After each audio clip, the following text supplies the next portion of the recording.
নমস্কাৰ, জয় অসম।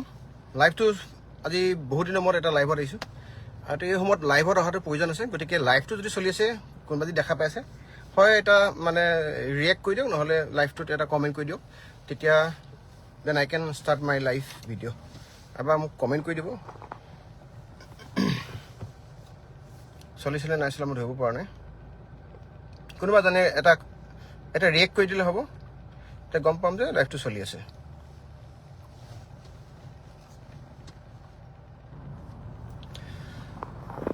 বৰ্তমান সময়ত গুৱাহাটীত নাই, উজনি অসমৰ ফালে আছোঁ, শিৱসাগৰ ফালে আছোঁ। আৰু শিৱসাগৰ, যোৰহাট এইটো চাইডতে আছোঁ। অলপমান কামত আহিছিলোঁ, ঘৰুৱা কামত। আচ্ছা, লাইভটো চলি আছে। ধন্যবাদ হেমাংগ হাজৰিকা। আচ্ছা, ইতিমধ্যে আজি আপোনালোকে এটা ঘটনা দেখিছে যে গুৱাহাটীৰ এডোখৰ জেগাত স্থানীয় এজন ব্যক্তি, আৰু সেই ব্যক্তিজনৰ বয়স 50ৰ ঊৰ্ধ্ব হ'ব যেন লাগে, আৰু তেওঁৰ লগত অসমীয়া বহুকেইজন ব্যক্তিয়ে বহিৰাগত এছাম ব্যক্তি, বিহাৰী সম্প্ৰদায়ৰ ব্যক্তি, সেইকাৰণে মই একাংশ বুলি কৈছোঁ। গোটেই বিহাৰী ব্যক্তিসকল বেয়া হ'ব নোৱাৰে। কিছুসকল সংখ্যক বিহাৰী, বঙালী, মাৰোৱাৰী বহু ব্যক্তি আছে, যিসকল ব্যক্তিৰ অৰিহণা অসমীয়া জাতি গঠন প্ৰক্ৰিয়াটোত, অসমীয়া কৃষ্টি সংস্কৃতি পৰম্পৰা ৰক্ষাৰ ক্ষেত্ৰত বহুখিনি তেওঁলোকৰ অৰিহণা আছে। গতিকে মই গোটেইখিনি বিহাৰী মানুহক ইয়াত ইনক্লুড কৰিব বিচৰা নাই, কিন্তু একাংশ বিহাৰী ব্যক্তি, আৰু সেইসকল ব্যক্তিক ইয়াৰ পৰা চিধা কৰি দিব বিচাৰিছোঁ যে আমি মৰি যোৱা নাই। মানে বিলাসিতা অসমীয়া তেজ থকা মানুহবিলাক মৰি যোৱা নাই। গতিকে কথাটো ক্লিয়াৰ কৰি দিছোঁ ইয়াতে। কথাটো এনেকুৱা ধৰণৰ যে বিগত দিনত কেইদিনমানৰ পৰা জিতেন্দ্ৰ হালৈ নামৰ এজন আমাৰ স্বাভিমানী অসমীয়া 50ৰ ঊৰ্ধ্ব ব্যক্তিয়ে দুই এজনক লগত লৈ গুৱাহাটী বিভিন্ন প্ৰান্তত পল্টন বজাৰ, পাণ বজাৰ, চাৰাপ ভাটিৰ পৰা আৰম্ভ কৰি কি কৰিছিলে, অবৈধভাৱে ৰমৰমীয়া ড্ৰাগছৰ ব্যৱসায়, গাঞ্জা, সুৰা, মদৰ পৰা আৰম্ভ কৰি ইভেন নাৰী দেহ ব্যৱসায়ীলৈকে কি কৰিছিলে, তেওঁ এই বিষয়বিলাকৰ ওপৰত এটা সৰজমিন এটা জৰীপ বা তদন্ত চলাইছিলে। কিছুসংখ্যক ব্যক্তিক ধৰিছিলে, অনলাইন বা লাইভত ধৰিছিলে, ধৰি পিনে তেওঁক অসম পুলিচক গতাই দিছিলে। যোৱা দুই এদিনত আমি এখন ৱাইন শ্বপৰ সন্মুখতো দেখা পাইছিলোঁ। ড্ৰাগছৰ চিৰিঞ্জ মাৰি থকা টাইমত আমি ধৰা দেখা পাইছিলোঁ। আৰু সেই ভিডিঅ'বিলাক ইতিমধ্যে অসমৰ বিভিন্ন প্ৰান্তৰ ব্যক্তিসকলে দেখিছিলে। আৰু তেনেকুৱা ধৰণৰ ঘটনা এটা পৰিঘটনা আজি সাক্ষী হৈ ৰ'ল। আজি কিবা তেনেকুৱা এটা জেগাত এখন দোকানত যাওঁতে কি হৈ গৈছিল যে সেই ব্যক্তিজনক বিহাৰী সম্প্ৰদায়ৰ একাংশ ব্যক্তিয়ে মাৰ পিট কৰি ৰাস্তাত বগাই পিটিছে। আৰু বিশাল চৌধুৰী নামৰ এজন আমাৰ ভাতৃ চিনাকি, তেখেতকো মাৰিছে, আৰু গোটেই তেওঁক মানে এখন দোকানৰ ভিতৰত সোমোৱাই পিনে বেয়াকৈ মাৰপিট কৰিছে। আৰু ইতিমধ্যে দুইজন ব্যক্তি থানাত আছে বুলি আমি গম পাওঁ। এইটো হ'ল আপোনাৰ আৰম্ভণিটো হ'ল অসমীয়া জাতিটোৰ বৰ্তমান সময় যে কেৱল কেলধূপ কৰি যে জীয়াই থাকিবলগীয়া হৈছে, এইটো হ'ল বৰ্তমান সময় আমাৰ পৰিচয়। আৰু আমি এই পৰিচয়টোত গৈ আমি কোনোবা কংগ্ৰেছী, কোনোবা বিজেপি, বা কোনোবা হিন্দু, কোনোবা মুছলমান, আমি ধৰ্মৰ ফালৰ পৰাই হওক বা ৰাজনৈতিক ফালৰ পৰাই হওক, আমি যে প্ৰত্যেকজন ব্যক্তি যে একোজন অসমীয়া, সেই শব্দটো সম্পূৰ্ণকৈ পাহৰি গৈছোঁ। নিজৰ যিটো আৱেগ অনুভূতিসমূহ সম্পূৰ্ণ আমি জলাঞ্জলি দিছোঁ। আমি অসমীয়া শব্দটোৰ পৰা পাহৰি আমি অতি ভাৰতীয়, অতি হিন্দু আৰু এনেকুৱা ধৰণৰ কিছুমান নতুন শব্দ আমাৰ জীৱনৰ অভিধানখনত সংযোগ কৰি অসমীয়া জাতিটোৰ মেটমৰা ভাৰখন বা অসমীয়া জাতি যে আহোম, কোচ, কলিতা, মটক, মৰাণ, এই সকলোবিলাকক আমি পাহৰি এতিয়া বৰ্তমান কেতিয়াবা মন গ'লে আপাৰ আছাম, লোৱাৰ আছাম, মিডল আছামৰ আমাৰ যুদ্ধ হয়, কেতিয়াবা আমাৰ আহোম, কোচ, কলিতা, মটক, মৰাণৰ মাজত আমাৰ যুদ্ধ হয়, ভাতৃঘাটি আমাৰ সংঘৰ্ষ হয়, জাতি জনগোষ্ঠীৰ মাজত বিদ্বেষৰ ভাৱ, এই গোটেই বস্তুবিলাকত জড়িত হৈ থকা এটা বিশেষ শব্দটো হ'ল এইটো ৰাজনীতি আৰু পলিটিক্স। আমি ইতিমধ্যে দেখিবলৈ পাইছোঁ যে তাৰে যিডোখৰ জেগাত ঘটনাটো ঘটিলে, আজি অসমীয়া মাৰ খাইছে, বেয়াকৈ চৰ, কিল, ভুকু, ঘোচা খাইছে। এজন ল'ৰাই মোলৈ ফোন কৰিছে যে দাদা, মোৰ মূৰত এটা ডাষ্টবিন, বেয়া বস্তু পেলোৱা, থু খেকা মানুহে পেলোৱা জেগাৰ সেই ডাষ্টবিনটো তাৰ মূৰত পিন্ধাই দিছে। মানে মাৰপিটত তাৰ ডাষ্টবিনটো আহি পেলাই তাৰ মূৰত সোমাই গৈছে।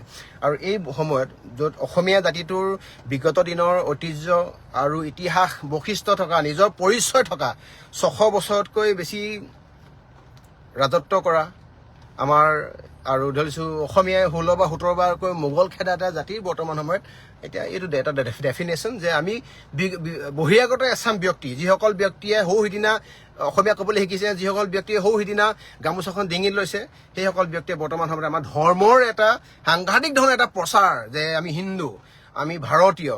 ন' ডাউটলি মই এজন সনাতনী হিন্দু, মই এজন ভাৰতীয়, কিন্তু হিন্দু বা ভাৰতীয় হোৱা আগত মই জানো যে প্ৰকৃত এজন অসমীয়া ব্যক্তি হয়, মই এজন আপোনাৰ অসমৰ তেজ মঙহ স্বাভিমান আৱেগ অনুভূতি জড়িত থকা এজন অসমীয়া ব্যক্তি হয়।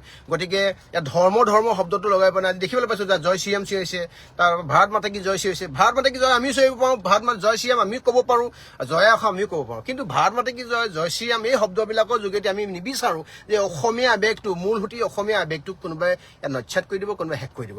গতিকে অসমীয়া জাতিটো যে এইডোখৰ জেগালৈ যে আহিছে কেলধূপকৈ জীয়াই থাকিবলগীয়া অৱস্থা, যেনে তেনে জীয়াই থাকিবলগীয়া যিটো অৱস্থা হৈছে, এই অৱস্থাটোৰ কাৰণে দায়ী কিন্তু আমি প্ৰত্যেকজন ব্যক্তি, আপুনি দায়ী আৰু ময়ো দায়ী।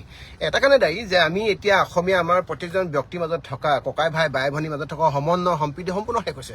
এই যে অসমীয়া যে নিজক নিচিন্তে এদিন অসম ৰসাতলৈ যাব, অসমীয়া ৰসাতলৈ যাব, ককাই ভাই বাই ভনীবিলাক যে ৰসাতলৈ যাব, তাৰ এইবিলাক জলজট পটপট প্ৰমাণ। আৰু এনেকৈ জীয়াই থাকিব লাগিব, কাৰণ আমি হ'লো নীলাজ একোজন অসমীয়া ব্যক্তি। গতিকে বিগততে দেখিছিলে যে বিলাসিত অসমৰ মই যে যেতিয়ালৈকে আছিলোঁ, এতিয়াও আছোঁ, কিন্তু 2025 চনৰ নৱেম্বৰ 1 তাৰিখৰ দিনাখনি মই জেললৈ গৈছিলোঁ। মানে মই আত্মসমৰ্পণ কৰিছিলোঁ, চাৰেণ্ডাৰ কৰিছিলোঁ, আহি পিনে নিজে থানাত 4-5 মাহ জেল খালোঁ। আপুনি সেইটো মুহূৰ্তৰ আগৰ মুহূৰ্তখিনি মই ক'বলৈ গৈছোঁ, কেতিয়াও কোনো কাৰণত গুৱাহাটীত, বিশেষকৈ গুৱাহাটীত কোনো অসমীয়াৰ ওপৰত সেই 6 বছৰৰ দিনত মই কেতিয়াও কোনো কাৰণত এনেকুৱা ধৰণৰ অত্যাচাৰ অবিচাৰ আৰু এনেকুৱা ধৰণৰ পাব্লিকেলি আহি পিনে এনেকুৱা 50 বছৰ ঊৰ্ধ এজন ব্যক্তিক গুৱাহাটীত মাজমজিয়াত তাই স্থানীয় ব্যক্তিক মাৰিছে, জিতেন্দ্ৰ হালৈ তাৰ স্থানীয় ব্যক্তি, লোকেল এজন ব্যক্তি হয়, মাৰিবলৈ কাৰো সাহস নহৈছিলে। গতিকে এইবিলাক বস্তু যেতিয়া দেখোঁ নহয়, মানে তেজৰ মানে হীৰাই প্ৰবাহিত এই লাইনবিলাকত মানে কিবা উতলি উঠে মানে। আৰু জাতিটো এটা অলপমান জনাটো প্ৰয়োজন আছে, জাতিটো এটা বুজা প্ৰয়োজন আছে যে বিলাসিত অসমৰ এই সংগ্ৰামখনত আমাক কেৱল চান্দা দি, আমাক কেৱল ধন টকা পইচা তোলে, আমাক কেৱল কিডনেপ কৰা ব্যক্তি, সাংঘাতিক বেলেগ ধৰণৰ শব্দই আমাক মানে পৰিচয় দিব বিচাৰে। গতিকে এই 4-5টা মাহত আপুনি দেখিবলৈ পাইছে মোৰ দেন 40 জনতকৈ বেছি ব্যক্তি গুৱাহাটীত মাৰ খাইছে, বহিৰাগত ব্যক্তিৰ হাতত মাৰ খাইছে। বিগত 6 বছৰত 40 জন ব্যক্তি নহয়, বিগত 6 বছৰত 10 জন ব্যক্তিয়ে মাৰ খোৱা নাছিলে। কেতিয়াও কোনো কাৰণত আমি কেতিয়াবা আইন হাতত তুলি ল'বলগীয়া অৱস্থা হৈছিলে, কিন্তু কেতিয়া কোনো কাৰণত কোনো অসমীয়া ব্যক্তিয়ে মাৰ খোৱা নাছিলে। এই জাতিটো যে এতিয়া যে এনেকুৱা ধৰণৰ অৱস্থা আছে, এনে প্ৰত্যেকজন অসমীয়া গাত ভুল আছে, প্ৰত্যেকজন আমাৰ অসমীয়া স্বাভিমান থকা ব্যক্তি গাত ভুল আছে। আমি সহজে মানুহখিনি বিশ্বাস কৰিলোঁ, আমি সহজে বৰপিয়া এখন পাৰি দিব বিচাৰোঁ। গতিকে এই জাতিটো যে এনেকুৱা জেগালৈ আহিছে, আমাৰ অসমীয়া মানুহে অনুভৱ কৰক, অনুতপ্ত হওক যে কোন দিনাখনি আমাৰ অসমীয়া মানুহে বুজি পাব যে আমি ক'ত ভুল কৰিলোঁ। গতিকে এতিয়া নিজৰ ককাই ভাই বাই ভনীৰ ওপৰত এতিয়া ৰাস্তাত আক্ৰমণ কৰিছে, অহা কাইলৈ পৰহিলে আমাৰ ঘৰত আহি আক্ৰমণ কৰিব। তাৰপিছত আমি চিঞৰি থাকিম মই ভাৰতীয়, মই ভাৰত মাতা কি জয় শ্ৰীৰাম চিঞৰি থাকিম। কিন্তু তথাপিতো আমি একো ৰিপ্লাই দিব নোৱাৰিম, কাৰণ কিছু ক্ষেত্ৰত আমি দেখিবলৈ পাইছোঁ সেই বৰমূৰীয়া কাৰোবাৰ ফোনবিলাক এই আপোনাৰ থানাৰ কোনো ব্যক্তিলৈ আহিব, য'ত তেওঁলোকে ইচ্ছা ধৰণে লাইনত আগবাঢ়ি যাব নোৱাৰিব। গতিকে মই বিচাৰোঁ আমাৰ অসমীয়া জাতিটোৱে এই মুহূৰ্ততে উপলব্ধি কৰাটো প্ৰয়োজন আছে, নহ'লে কিন্তু অনাগত দিনত অসমীয়া জাতিটোৱে কিন্তু আঁঠু কাঢ়ি ভাত খাব লাগিব। গতিকে বিলাসিত অসম কিয় প্ৰয়োজন, কেনেকৈ প্ৰয়োজন, কেলে প্ৰয়োজন আৰু কিমান সময়লৈকে প্ৰয়োজন, তাক এতিয়া উপলব্ধি কৰা সকলোৱে সময় সমাগত। এই প্ৰাসংগিক এই বিষয়বিলাক, যিবিলাক বিষয়ৰ ওপৰত গুৰুত্ব দিব লাগে, এই বিষয়ৰ ওপৰত গুৰুত্ব দিব। আৰু আমি এটা কথা স্পষ্টকৈ ক'ব পাৰোঁ, মই বিশেষকৈ বিকাশ অসমে আপোনালোকক এটা কথা স্পষ্টকৈ ক'ব পাৰোঁ, ৰাইজৰ যি সহযোগিতা, নিস্বাৰ্থ সহযোগিতা আমাক আগবাঢ়ক, নিস্বাৰ্থভাৱে আপোনালোকে সাহস দিয়ক, মৰম দিয়ক। মইতো ভাবিছিলোঁ আপোনালোকৰ মই মৰমৰ সলনি মই আশীৰ্বাদহে বিচাৰিম এতিয়া, কাৰণ আশীৰ্বাদ মানে মেডিকেলত কোনোবা বিপদত পৰিলে, কাৰোবাক ব্লাড লাগিলে, মানে বিপদত পৰা ব্যক্তিক সহায় কৰিলে, সেই আশীৰ্বাদহে বিচাৰিম।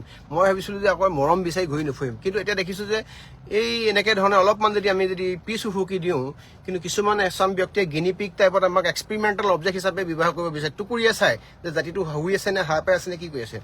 এতিয়াতো এইটো অৱস্থাতে গুৱাহাটীতে নহয়, এতিয়া অসমৰ বিভিন্ন প্ৰান্তত হৈছে। অসমৰ মূল সুঁতি অসমীয়া থকা কিছু জেগাত কিছু আপোনাৰ ইভেন জাতীয় জনগোষ্ঠীয় একদম প্ৰভাৱ থকা জেগাত এতিয়া এইবিলাক বিষয় হ'বলৈ ধৰিছে। গতিকে এই ক্ষেত্ৰত কেৱল আমিয়ে লাজ পোৱা নহয়, আহি থকা দিনত প্ৰজন্মই বিষয়বিলাকক লৈ পেলাই লাজ পাবলগীয়া এটা বিষয়। গতিকে মই বিচাৰোঁ অসমীয়া ব্যক্তিসকলে এই বিষয়ৰ ওপৰত বিশেষ গুৰুত্ব দিয়ক, নহ'লে কিন্তু আহি থকা দিনত কেইদিনমানৰ আগত চাইনিজ বুলি কৈছিলে, কেইদিনমানৰ আগত কাৰ্বি গ'বেক বুলি কৈছে, আজি অসমীয়া গ'বেক বুলি কৈছে। মই কিন্তু অসমীয়া ব্যক্তি হিচাপে কিন্তু এই কথাটো মোৰ গাত লাগিছে।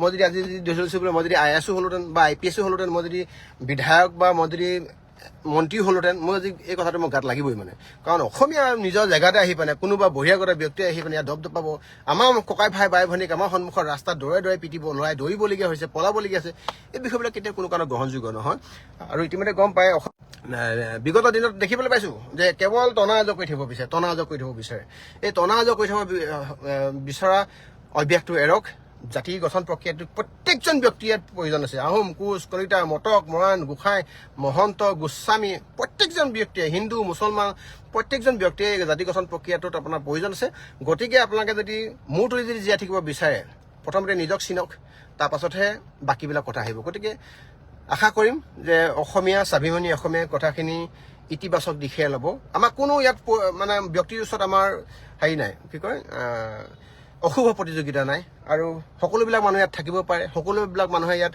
আহি ব্যৱসায় কৰিব পাৰে ইয়াত অসমত আহি পঢ়া শুনা কৰিব পাৰে এই কোনোবা বিহাৰী বঙালী মাৰোৱাৰী বুলি কোনো কথা নাই কাৰণ আমি যদি বিগত দিনত চাওঁ বহু এনেকুৱা ধৰণৰ ব্যক্তি আছে যিসকল ব্যক্তিয়ে অসমীয়াৰ এই আৱেগ অনুভূতিৰ লগত স্বাভিমানৰ লগত জড়িত হৈ আছিলে গতিকে ইয়াত আহি পিনে খালি আমি এইটো কথা নিবিচাৰিম যে কোনোবাই ইয়াত আহি পিনে আমাৰ ঘৰত আহি পিনে চুকতে খাই বুকতে গুৰিয়াব ইয়াতে থাকিবলৈ আহি পিনে আমাৰ ককাই ভাই বাই ভনীক ওপৰত মানে লোলুপ দৃষ্টি ৰাখিব মাৰপিট কৰিব এই কথাটো কিন্তু সহ্য কৰি ল'বলগীয়া বিষয় নহয় এই কথাটো কেৱল মই XYZ আপোনাৰ 2-4জনে কেৱল আপোনাৰ বুজিলে নহ'ব অসমৰ প্ৰত্যেকজন ব্যক্তিয়ে বুজাটো প্ৰয়োজন আছে কাৰণ আজি আপোনাক মাৰিছে অহা কাইলৈ মোক মাৰিব তাৰ পাছদিনাখনি প্ৰয়োজন হ'লে বৰ্তমান সময়ত থকা এই চৰকাৰখনৰ কোনোবা বিধায়কৰ পুতেকজীয়েকক মাৰিব দৰকাৰ হ'লে মন্ত্ৰী পুতেকজীয়েকক মাৰিব গতিকে এই কথাটো যেতিয়া কেতিয়াও কোনো কাৰণত নহয় তাৰ কাৰণে সকলোৱে গুৰুত্ব দিয়ক ধন্যবাদ জয় অসম